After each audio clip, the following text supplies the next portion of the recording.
আসসালামু আলাইকুম এভরিওয়ান, চলে আসলাম নতুন আরেকটি ব্লগ নিয়ে। তো আমরা যাচ্ছিলাম সেদিন আমার শ্বশুর বাড়িতে বেড়াতে। তো ঢাকা থেকে আমরা কুমিল্লার উদ্দেশ্যে সকাল সকাল উঠে রওনা দিয়েছিলাম। তখন কিন্তু সকাল মেবি 7টা থেকে 7:30 বাজে। তো সেদিন আমরা এই বাস স্ট্যান্ড থেকে বাসে উঠেছিলাম। এটি ছিল আমরা সায়দাবাস থেকে বাসে উঠেছি। তো আমাদের বাসটি রওনা দিয়েছিল, এর মধ্যে এই যে বাসের চাকা পাংচার হয়ে গেছিল। তো এখানে আমাদের প্রায় অনেকক্ষণ লস হয়ে গেছে, প্রায় 2 ঘন্টার মতন আমরা বসেছিলাম। দেন এটা ঠিক করা হলো, পরে আবার বাস ছেড়ে দিল। তো সেদিন কিন্তু আমাদের যেতে যেতে অনেক লেট হয়ে গেছিলো। তো বাসে এই যে বসে বসে আমরা একটু চানাচুর নিচ্ছিলাম, এখানে চানাচুর নিয়ে আমরা সবাই খাচ্ছিলাম। তো সেদিন কিন্তু আমার বাবা মা, আমার ফুপি আর আমার শাশুড়ি, আমার হাজব্যান্ড আর আমি, আমার মেয়ে মিলে আমরা বেড়াতে চলে গিয়েছিলাম আমার শ্বশুর বাড়ি, মানে আমার ননাসের বাড়িতে। তো এই যে আমরা যাচ্ছিলাম। তো গ্রামের পরিবেশ কিন্তু আমার কাছে খুব ভাল লাগে। তো একটু তোমাদের সাথে সব কিছু শেয়ার করব। তো এখানে আমরা আবার এই যে টোল ফি দিতে হলো বাসের। দেন আমরা এই যে বাসটি টোল ফি দেওয়ার পর আমরা উঠে গেলাম মেঘনা ব্রিজে।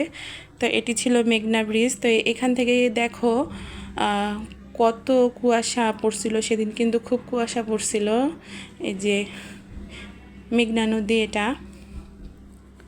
তো আমাদের গ্রামে যেতে হলে মেঘনা নদী, তারপরে গোমতী সেতু, ওইটা ক্রস করে যেতে হয় আর কি। তো এটা কিন্তু আরেকটা সেতু। দেন এই যে আমরা এসে পড়ছি, এটা হচ্ছে গাজীপুর মেলা। আমরা নামবো বাতাকান্দি নামক একটি জায়গায়। তো এই যে আমরা কিন্তু পরে আবার এই মেলায় ঘুরতে আসবো, নেক্সটে তোমাদের সাথে সেই ভিডিওগুলো অবশ্যই শেয়ার করব। তো আমরা কিন্তু এই যে একটু পরে নেমে যাব। তো এই যে আমরা নেমে, যেহেতু বোনের বাড়িতে যাব, তো তাদের জন্য কিছু ফ্রুটস, মিষ্টি এগুলো আমরা নিয়ে যাই। তো এখান থেকে কেনাকাটা করে আমরা আবার অটোতে উঠে যাব। তো আমরা অটোতে উঠে গেলাম। দেখো গাইজ, গ্রাম্য পরিবেশ কত ভালো, কত সুন্দর দেখতে, মনোরম দৃশ্য। তো আমার কাছে খুবই ভালো লাগে গ্রামের এই দৃশ্যগুলা। তো এই যে আমরা নেমে যাচ্ছি তো অটোতে করে। তো আমার বাবা মা আর ফুপি আগে চলে গেছে। তা আমরা দুজন মিলে যাচ্ছি। যে দেখো, তো ওই যে দূরে দেখা যায় সবুজ কালার বাড়িটি হচ্ছে আমার ননাসের। তো এই বাড়িটি কিন্তু উনি নতুন করছে, খুব সুন্দর হয়েছে। আমার কাছে এইসব বাড়ি গ্রামের খুব বেশি ভালো লাগে।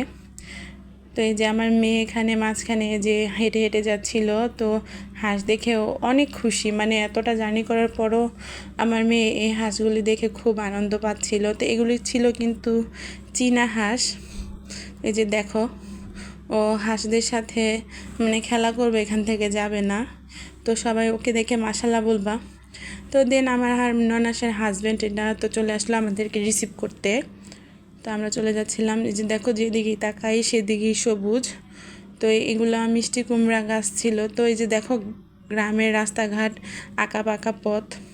তো আমরাও চলে আসলাম আমার ননাসের বাড়িতে। তো সবাই কিন্তু আমরা বারান্দায় বসছিলাম, এখনও রুমের ভিতর ঢুকি নাই।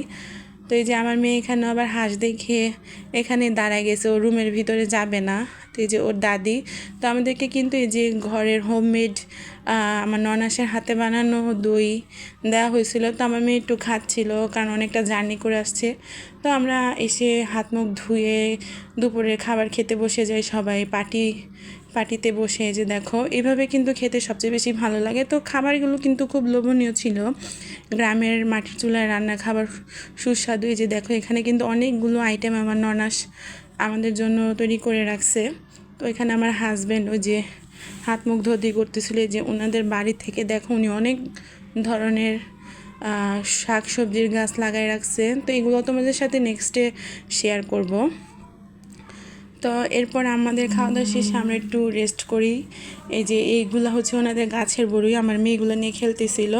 তো তোমাদের সাথে দেখা হচ্ছে নেক্সট ভিডিওতে। আজকে এই পর্যন্তই। এই যে দেখো আমার মেয়ে কী করতেছে। আল্লাহ হাফেজ, আসসালামু আলাইকুম। Are you always on the move? Acting brand new. I ain't trying to tell you what to do, but trying to play it cool. Really, I ain't playing by your rules. Everything look better with a view. Are you always on the move? No, I ain't acting brand new. I ain't trying to tell you what to do, but trying to play it cool.